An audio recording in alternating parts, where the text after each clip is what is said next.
Assalamu alaikum students. The topic of today's lecture is measuring instrument, in which we discuss about the stopwatch, and volume measuring instrument, in which we discuss about the measuring cylinder. So let's start our lecture. Stopwatch. A stopwatch is used to measure a time interval of an event. So by using this stopwatch we can measure time interval of any event. For example, a student is running. When it starts run, we start the stopwatch, and when it ends its race, we just press a button and it will stop, and it gives us the time, how much time is taken by the students to complete a certain task.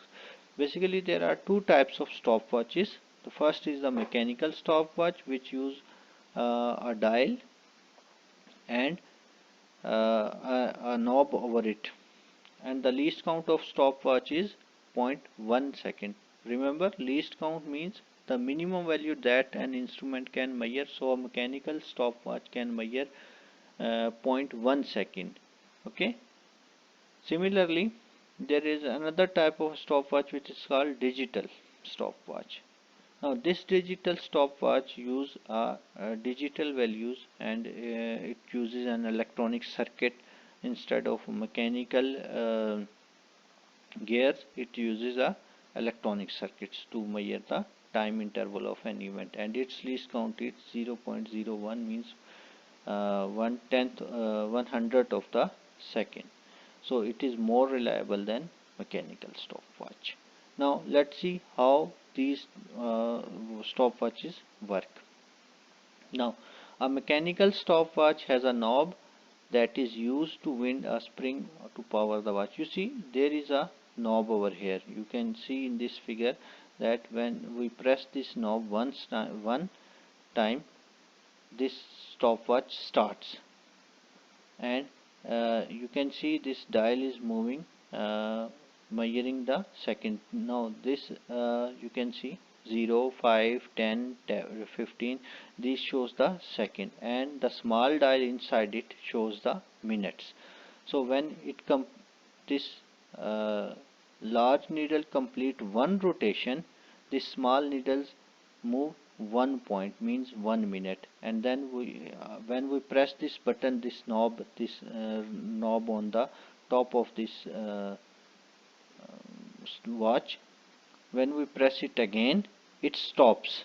Okay, when it stops, we can see these needles still stand, and we can measure the time interval of an event. When pressed third time, then it reset to 0, both needles move towards the 0. So this is how we can use this mechanical stopwatch. Again, I am repeating this. First, stopwatch, both needles are at 0. When this start stop button, which is on the top of this stopwatch, when you press one time, this needle starts moving, and your it counting your time interval. Now when pressed again, means second time, when pressed second time, it stops the watch. Now when pressed third time, after note down your time interval, press it again, and it resets and bring the needles back to 0. This is how a mechanical stopwatch works. Now let's see how digital stopwatch works. Now digital stopwatch has two buttons. This is called a reset button, and this is called start stop button. Now you can see in this animation, when this button is pressed one time, it starts its timer, and when pressed once again, it stops the time, and when we press this button, it comes to 0. Now you see, 0. So this is how we can find a time interval of an event. So the least count of a stopwatch is 0.01 second. These stopwatches comes in different ranges. For example, this particular stopwatch, which is this you can see in this figure, it can only measure in seconds, but this stopwatch, which is in black in color, it can measure your time in minutes as well. So it come in different ranges. Now the next is volume measuring instrument, and we use a measuring cylinder to measure the volume of a liquid, of a powder substance, or irregular shape of solid, of insoluble in or this solid.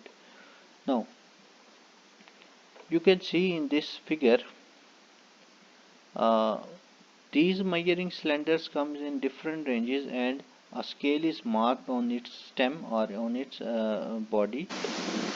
This scale is in milliliters. Okay, when you put any liquid in this measuring cylinder, we can see a meniscus over there, which can gives you the value of its volume. For example, in this particular figure, the meniscus is at 60, so it's mean that this pink liquid has a volume of 60 milliliter. You can see in this figure, first of all you must place your measuring cylinder on a smooth horizontal surface, so that it does not gives you the incorrect value. Now pour some water or any liquid on it which you want to measure, whose volume is to be measured. So note the meniscus of the liquid. Now you can see, if we see meniscus on the top or on the bottom side, then it is an incorrect way. Means see over here, your eye side and the meniscus should be in line. When they are in line, then your reading is correct, otherwise your reading will be incorrect. So remember this point, while taking a reading, your eye must be in level with the meniscus of the liquid. So correct method is to note the level of the liquid in the cylinder is to keep your eye at the same level as the meniscus of the liquid. So this is a very important point while taking a reading in a measuring cylinder. So this is how we can find volume of any liquid.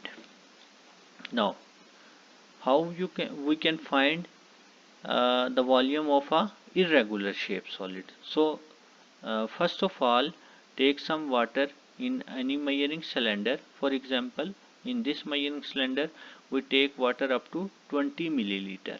Okay, now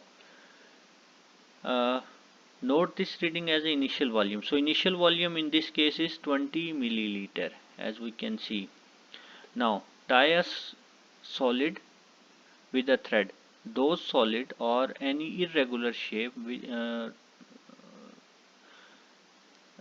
tie your irregular body whose volume is to be measured with a any string.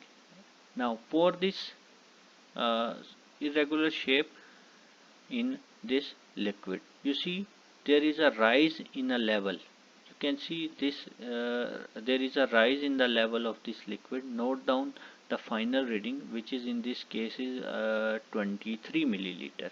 So now to find the volume, you just subtract this final volume minus initial. So there is a correction. This is not VF, this is will be VF minus VI. Okay, so this is how you can find the volume of the solid. Now if we find initial volume is 20 milliliter and final volume is 23 milliliter, so 23 milliliter minus 20 milliliter is 3 milliliter, so the volume of this solid is 3 milliliter. This is how we can find the volume of an irregular shape solid. So this is all about today's lecture. Thank you very much.